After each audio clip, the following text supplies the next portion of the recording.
Hey, what's up, guys? Welcome into the Locked On Knicks podcast. I'm Gavin Shull. Today, I'm joined by Chris Manning, the co-host of the Locked On Cavs podcast, to discuss the two teams' upcoming series. We'll break it all down, including some injury updates from the Cleveland side of things. Can Jalen Brunson and Julius Randle finally get right? And a very weird statement from Tristan Thompson comparing him to Josh Hart. All that and more right now on Locked On Knicks.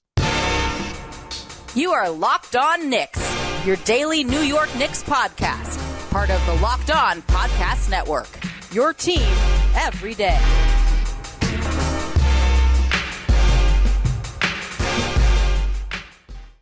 Hey, what's up, guys? You are Locked On Knicks, and today's episode is brought to you by Gametime. Download the Gametime app, create an account, and use code LOCKEDONNBA for $20 off your first purchase. And I want to thank you for making Locked On Knicks your first listen today and every day, because we're now available on all platforms. So be sure to subscribe on YouTube and, of course, on your audio podcast platform of choice. And then if you want to take things to the next level, be sure to subscribe to our Subtext, where we will give you daily updates on the New York Knicks, and you can text us with your questions, queries, concerns, and more. I'm Gavin Shull, your favorite play-by-play broadcaster's favorite play-by-play broadcaster, and today I'm going to be joined by my guy Chris Manning. If you've been following this podcast, I don't know, since last year's playoffs, you know who Chris is. We have the Locked On Cavs guys on all the time, first of all, because they're fantastic, and we really, really enjoy talking to them. Secondly, because the Knicks and Cavs have quite the rivalry developing. They're playing 2 days in a row, so we thought it would be a good time to check in, get all the updates on what's going on in Cleveland. We'll get into it right now on Locked On Knicks. It's a Locked On Cavs, Locked On Knicks crossover here for today. I'm Chris Manning. Gavin Shull from Locked On Knicks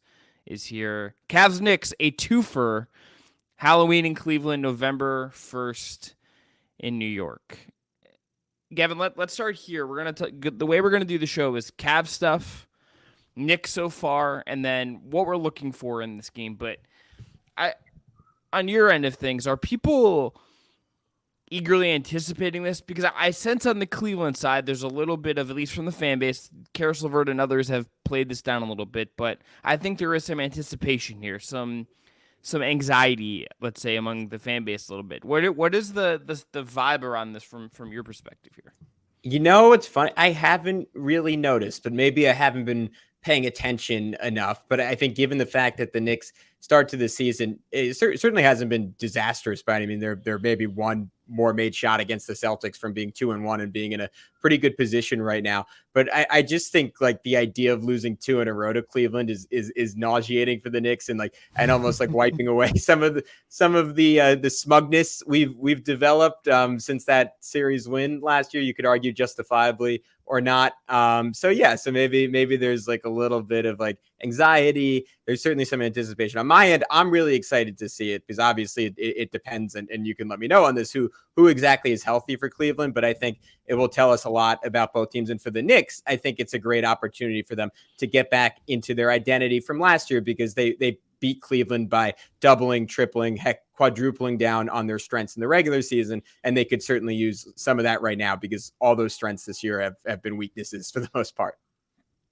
Yeah, the injury thing is, I think as far as the start to the Cavs season, to me, that's been the storyline, unfortunately. And that's not the most fun storyline. You could look at how Max Strus has played. You could look at Evan Mobley, but it's the injuries. Darius Garland has missed 2 out of 3 games. Donovan Mitchell has a hamstring issue and missed a game. Jared Allen has not played yet. The latest from the Cavs side of things in terms of who is going to play and who is not going to play, on Monday, Jared Allen practiced and Donovan Mitchell practiced. Darius Garland did not. So that would lead me to think, Gavin, that maybe Tuesday, Wednesday is Jared Allen returns for at least one of those games. They said the timeline for him was returning, and then Mitchell, I would suspect Donovan Mitchell probably wants to play in these games is the other part of this. So I think they'll get at least 2 of those guys back. But I would say, too, that over the weekend they just played 2 games without Darius Garland, and you felt his absence in a very distinct, big way. So I think they'll miss him for these 2 games. And for me, I like that these games early in the season, because I like that you're not letting something that was such a big deal last April linger too long when there's already a big gap due to the way the schedule works. But I almost don't. If Darius doesn't play in both of these, and the Cavs go 0-2 or something, yes, like there will be some like alarm bells, but it's also going to be hard for me to fully wrap my mind around that because Darius is just so integral to this team. So that's like the bummer of this. It's just I would like them to be healthy. I would like both teams to be at full strength if we're going to do this. That's the most fun part about this. Yeah, how has Cleveland adjusted to him being out so far? I mean, is Donovan Mitchell kind of the functional point guard for the time being, or how are they structuring their offense with him gone? So Friday when it was Mitchell, no Garland, Mitchell did Donovan Mitchell stuff and went off. Then they blew a 10-point lead to the Thunder and lost. What you notice is I think the big weakness in what I would say is Donovan Mitchell's game, which is that he's not a great creator for others. You get into a lot of pick and roll, you get into a lot of ISO.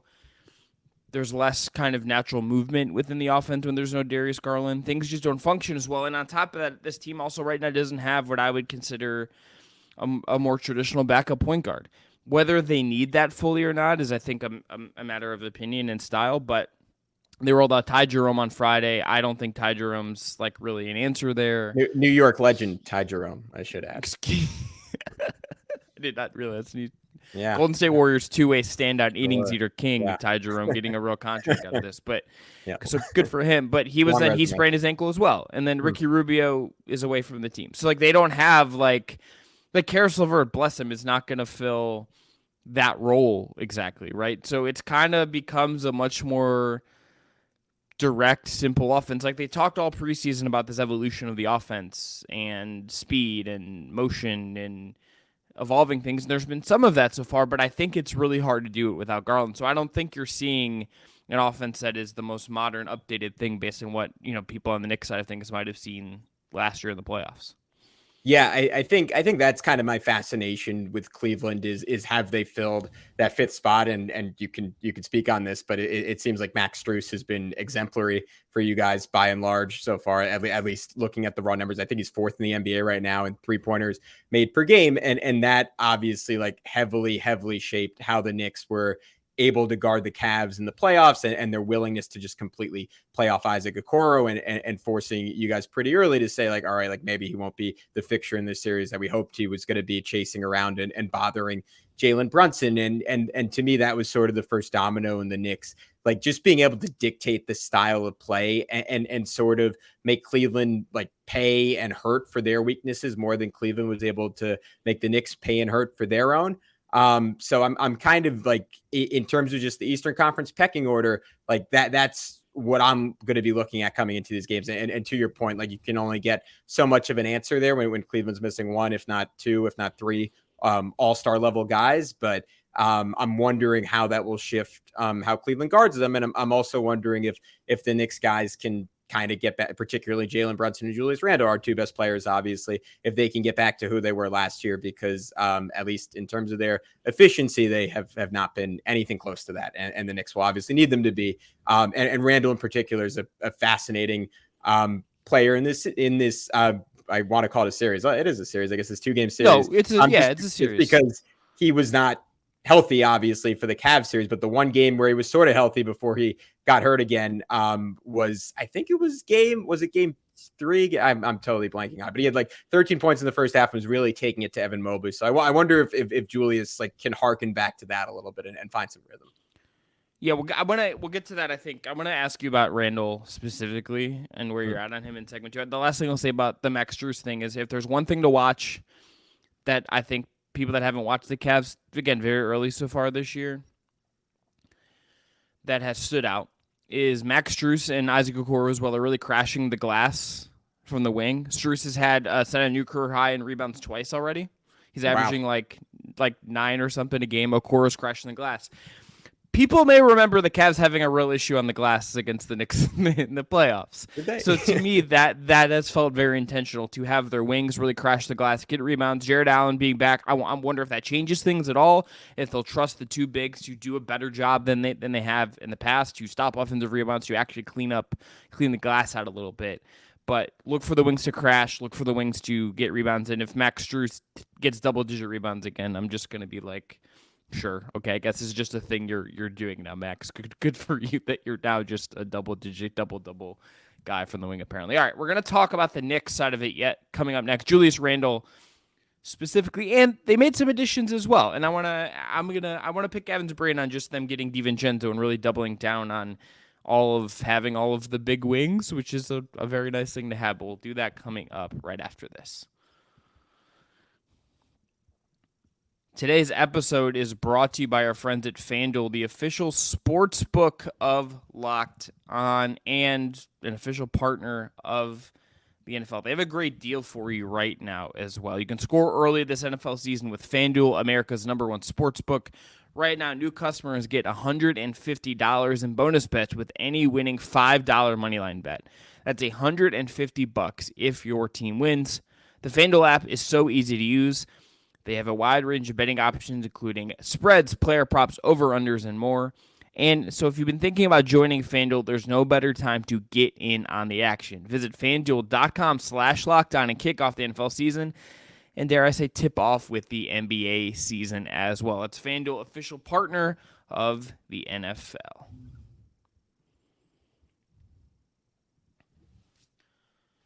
All right, so you've mentioned Randle, Gavin, and Brunson. What has been the story with those guys as the Knicks have started this season?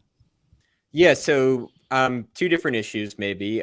Brunson over-prepared, Randle maybe a little under zone. Brunson obviously coming off the first season of his career where he was the number one option and very high volume number one option at times, and then a playoffs where he, like, it was not 3 games of doing it like it was in Dallas. It was I guess it was 11 games of doing it, and particularly those last 3 games against the Heat, that it felt like he was like fitting 20 games into one. He was doing so much, and then didn't get any time off over the summer. Like, had to go play for quote unquote, got to go play for Team USA over the summer and travel throughout Asia, which I'm sure was an incredible time and an incredible experience. But it was exhausting because he also had to do a lot there. That was disappointing, probably a little bit emotionally draining. He also got married, which was great. But my point is, the guy did not really have a second of rest, and I think because of that, the Knicks were very, very cautious with him in preseason and ramping him up. And he's had no rhythm coming into the season. This is a guy who's one of the best, like, 5 to 10 foot scorers on planet Earth in like recent NBA history. He's absolutely elite in that territory, and he has been horrific. I think he's something like 6 for 26 this year in that range. He's shooting 29% overall on twos, when last year he was like a 55% shooter on twos. So he has been really poor there, and I wouldn't expect that to continue. Like, I would assume one of these 2 Cleveland games, he's going to have a moment where he absolutely cooks from that range. He's also taking more threes this year, which is something that I really encourage him to do. You see, you guys are obviously very familiar with that concept with Donovan Mitchell and Darius Garland, but most of the high volume short guard scorers in the league are great 3-point shooters on volume. Brunson is super efficient. He only took 4.5 per game last year, which is about half as many as most of those guys take. He made 8 of them against the Hawks, so I'm hoping for more of that from him. Randle, a different story. Obviously coming off of ankle surgery, didn't really start playing 5-on-5 again until training camp. So I think for him, it's just a rhythm thing. He appears to be in fantastic shape, but he's been very turnover prone. He's somehow shooting even worse than Brunson from 2-point range. I think Drew Holiday really got in his head. The Celtics had Holiday guarding him the first game, and Randle was like, all right, small guy, I'm going to go at him. And that did not go well. And since then, he has just not been able to make a shot close to the rim. 1 for 12 this year, stat from Fred Katz, the Athletic, shout out. He's been 1 for 12 in the restricted area. So he's been putrid there, almost inexplicably putrid there. So both those guys, you would expect some regression to the mean, but I think it's fair to say that it's concerning that 2 out of the Knicks' 3 games, those 2 had just about their 2 worst combined shooting performances as Knicks this early in the season, which is crazy. Yeah, you mentioned the Brunson 3-point thing. It's like almost double the number of 3-pointers per game. Again, that's a 3-game sample size. We can't sit here and say like that's going to be the new normal for Jalen Brunson. But is that something like they were being very intentional about? Were they saying, hey, like we need you to do this and ramp up your volume? Is that just like a weird part of the season? Like, what's your read on if that's like a real part of Brunson's game now, that he might take maybe not 8 a game, but get up to 6 or 6.5, something like that? Yeah, he's just weirdly, for someone who is a just fantastic shooter, he's never been a high volume guy. I don't think he ever took more than 3 per game while he was in Dallas. Last year in the Knicks, as I mentioned earlier, only took about 4.5 threes per game. There are a couple of reasons for that. Like he doesn't have the fastest release in the world. Obviously, he's not like a monster athlete, and like even though he has an elite handle, like he's good generating separation going downhill. Doesn't totally have like a step back three in his game, but it seems like he's made a concerted effort to get better at shooting those pull-up threes, like get better at taking quick trigger ones if guys are playing a little bit too far off of him. And I think it mostly comes down to the fact that he's just so impossible to stop getting into the lane, and he has a million different answers to whatever question you want to pose to him as a defender when he gets into the lane, that he's just so confident in that part of his game. He's kind of like, why should I take a whole bunch of threes? And it's defensible, but I also think it's essential, one, for the Knicks to open up their offense, and two, he's just noted for his own durability. Like obviously he's a thick boy, lot of season there, as many as you could fit. But he's going to get hurt eventually. He's going to get older, and like taking all those hits is just not great for his career longevity. So I think he has made it a focal point to add more volume to his game, and I think he just knows it's good for him and it's good for the team if he can get up as many as possible. What else has stood out to you as far as the Knicks, with, whether it be bringing in DiVincenzo, whether it's Randle, is it RJ Barrett stuff, is it Quentin Grimes? Is that I'm personally a huge Quentin Grimes guy. What to you has been another standout thing with the Knicks so far in the, again, very early 3-game sample size here? I think it's that I'm not sure how I feel about Dante DiVincenzo yet, and I expected to be such a big fan of his, and I spent all offseason kind of like singing his praises and talking about how it was going to be a seamless fit with the shared Villanova DNA. Now four former guys from those two national championship teams on the roster, and just his ability to play passing lanes and be a playmaker defensively, and essentially replace Obi Toppin, who was used as kind of just like a spacer on offense, with a better version of that. And he's had one really good game against the Hawks, two kind of iffy games after a preseason where he didn't hit a lot of shots. And my issue at the end of the day is less when DiVincenzo kind of is who he is, which is a really nice bench piece and someone who could fit right in as a starter. And I think insurance for the day, if it comes when the Knicks trade Emmanuel Quickley or Quentin Grimes. But I think my fear there is you're just losing Grimes minutes. And like you, I am a massive fan of his. I think he is, like, if you ask me, like, which guy in this roster is most likely to still be there 6-7 years from now, like, he would probably be the number one guy, even over Brunson. He is just such a tailor-made fit for literally any team, but particularly for what the Knicks need. And I think he was very good against the Celtics and hasn't shot that well the last two games. And my biggest takeaway on that is he just gets very little chance to get into a rhythm because he's not getting a lot of touches. And when he does get touches, it's saying like, hey, you better put it up, because if like it's not coming back soon necessarily. And this is a guy who has an opportunity to, I think, throwing a name out there like Desmond Bane is lofty, because Bane has just turned himself into one of the better scorers in the NBA. But being Bane light in that he should be taking probably like 10 threes a game and hitting 4 of them and adding in a couple like blow by drives of hard closeouts every single night. And I just don't think he gets an opportunity to do that or get into that kind of rhythm, because the minutes that I think probably should be his playing with the bench where he could be a little bit more of a focal point are gone, because you have to give DiVincenzo those minutes. And on nights when DiVincenzo is playing well, he's going to play more with the starters. And I would just rather that be Quentin Grimes. So that's a little bit surprising. The other thing that really stood out against the Pelicans, and this is a bigger picture thing that I don't know if the Cavs deal with this as much, but maybe at the guard position was just like how small and relatively unathletic the Knicks looked. And look, that was true last year, and they still made the second round. They still could have made the conference finals. Like Miami has that same issue to some degree, and they still find a way to make the finals every single year. But that's the direction the NBA is going, like really big, really skilled guys. And I'm not sure if the Knicks are quite there. Also, third and final point, whichever one of these you want to expand on, RJ Barrett. It's been really good to start this year, which has been nice. RJ Barrett feels like, to me, like the way to go, because I think when he got going in that playoff series, I thought it was a big deal.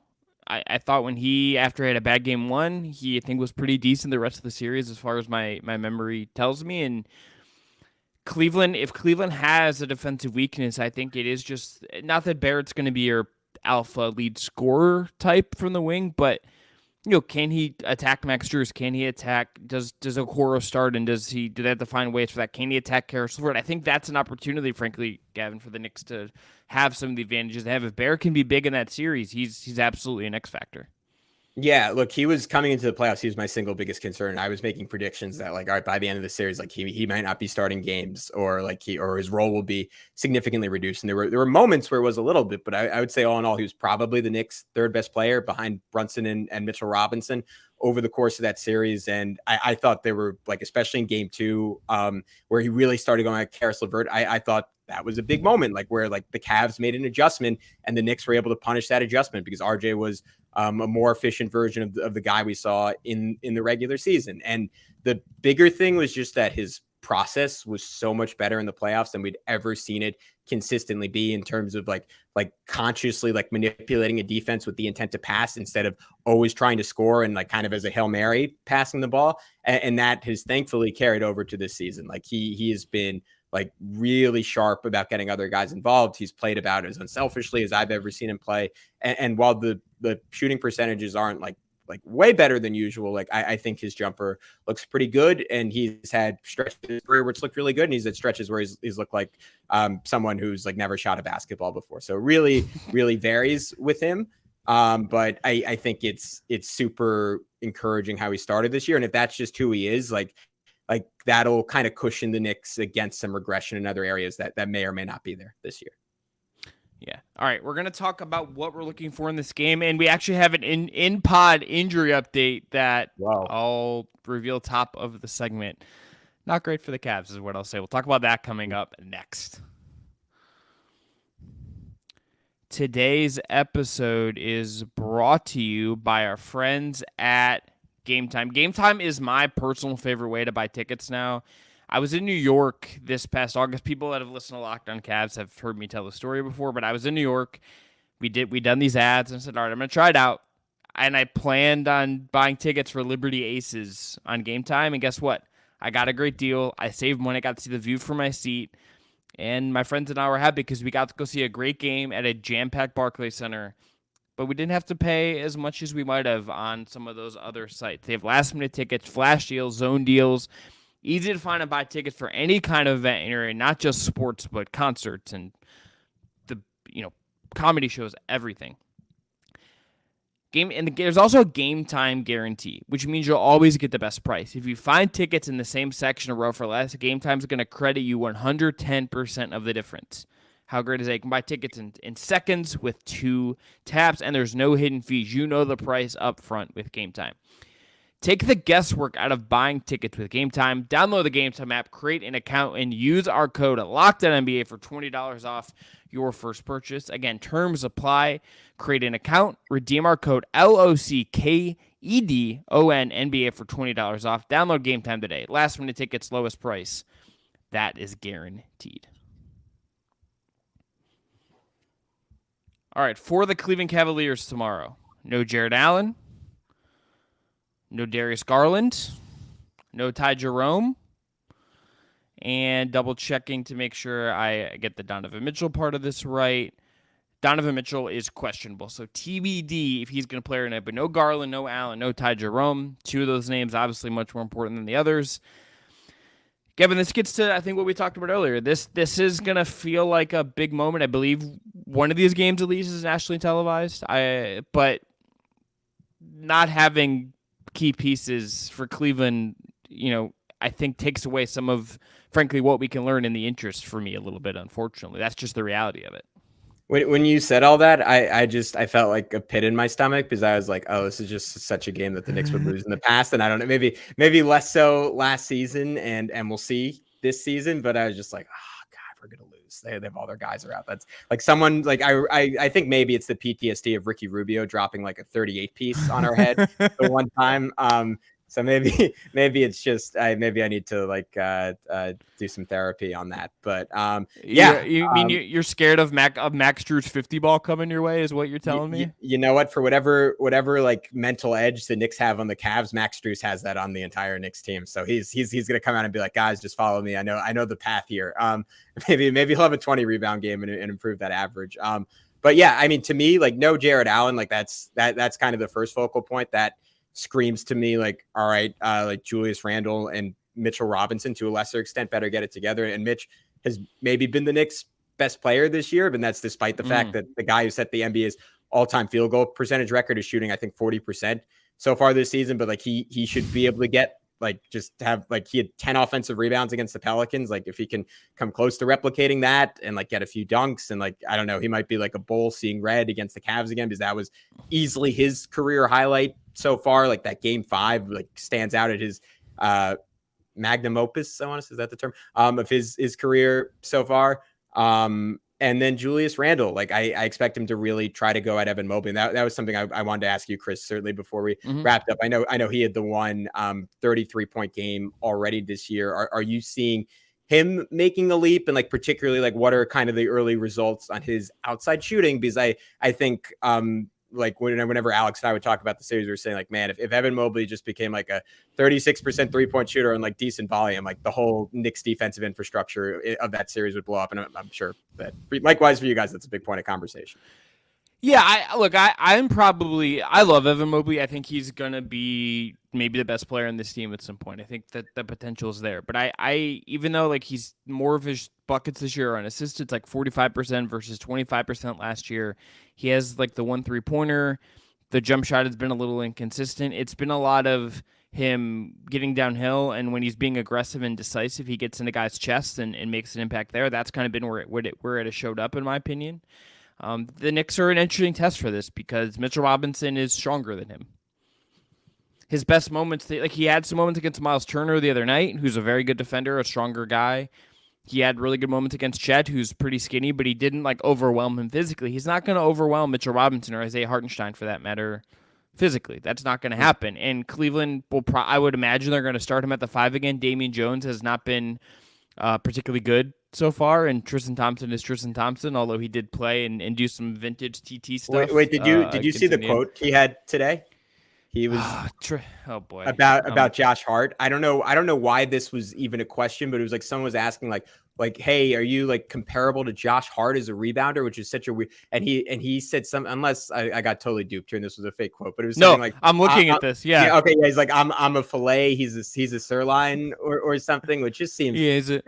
I mean, one, I don't know why that comparison would exist. Two, like this is a guy who was like out of the league last year versus. And he's a center, and Josh Hart's a wing, who's a fantastic rebounding wing. But like, I don't know if Josh Hart like walk into like media day and like go up to Knicks media and say, "Hey, tell Tristan Thompson I'm a better rebounder than him. I'm coming for him if he plays." Like, how did this happen? What's going on? Yeah, I don't know. Now this is going to now be like what I spend the next like 5 hours of my life on, like NBA. We might have to reconvene and do like a whole part 2 just on this. Yeah. So the aggregation I'm seeing from that we're just the after dark version of the Locked On Cavs, Locked On Knicks crossover is just like it's just comparing the. Like Tristan in his prime was probably a fillet offensive rebounder, but isn't Josh Hart also like a high grade, like really good offensive rebounder? Like I feel like calling him he's the fillet of wings, maybe the sirloin of everyone.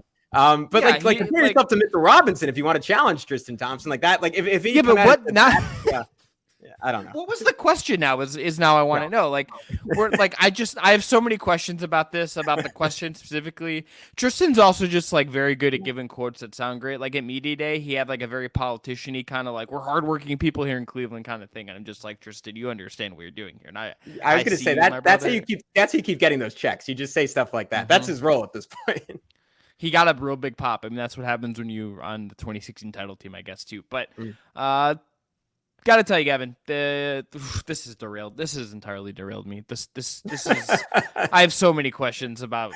Okay, now what if Tristan's a fillet, then like what is like Nikola Jokic as an offensive? Like I have so many questions now. You know, like he's a cut of horse steak. I guess this is a painful conversation for me as a vegan, but I think that's the only answer. Oh.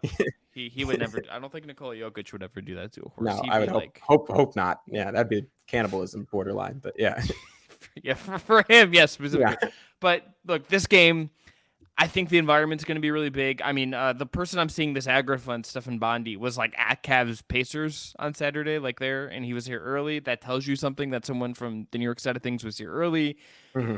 But I feel like we're not going to learn as much as we might have hoped. Is where I end up with this, Gavin, just because of the injuries on the Cleveland side. That to me is very unfortunate.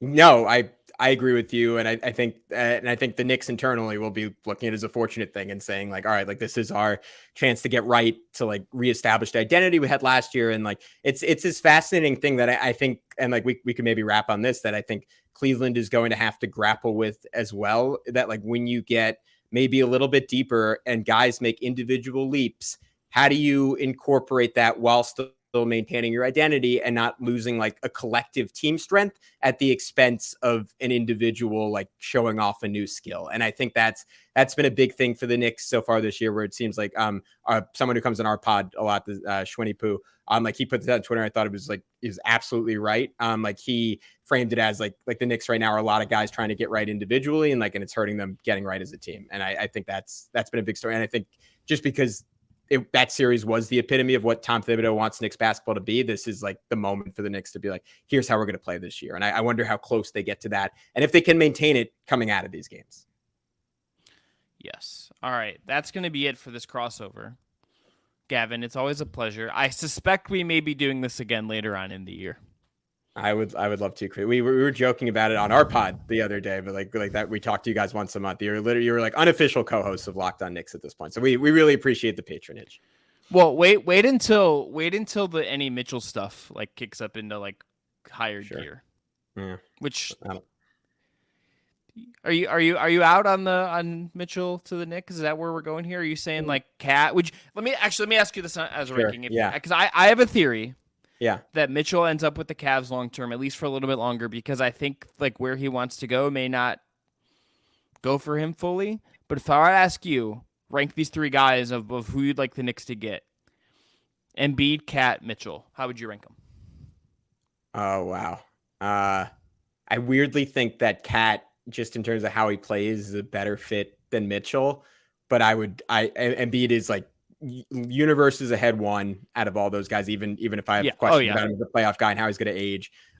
Mitchell just has to be two, because he's just a total playoff killer, and we've only seen Cat like mostly falter in the playoffs with like a few nice games mixed in. But like Mitchell, I think he's like, him and Brunson doesn't make any sense to me on paper, and like I think it would be weird, and they both have to make adjustments. And defensively, like even though Mitchell's obviously improved on that end in Cleveland, like I wonder how far you could go with those two, and like they'd really have to structure their team around compensating for that. Like Cleveland, like I mean, like this is why it's so interesting. Like I thought Cleveland was the perfect fit for him, having Evan Mobley and Jared Allen, and then even last year in the playoffs, like you saw like the flaws there, and like part of that was like the issues of playing like two bigs who can't shoot together, combined with the flaws of playing two small guards together, and instead of like the strengths amplifying, the weaknesses amplified. And the Knicks would almost have to do the same thing. And I almost wonder if you're maxing out with that group, and like there's just a very cap ceiling there.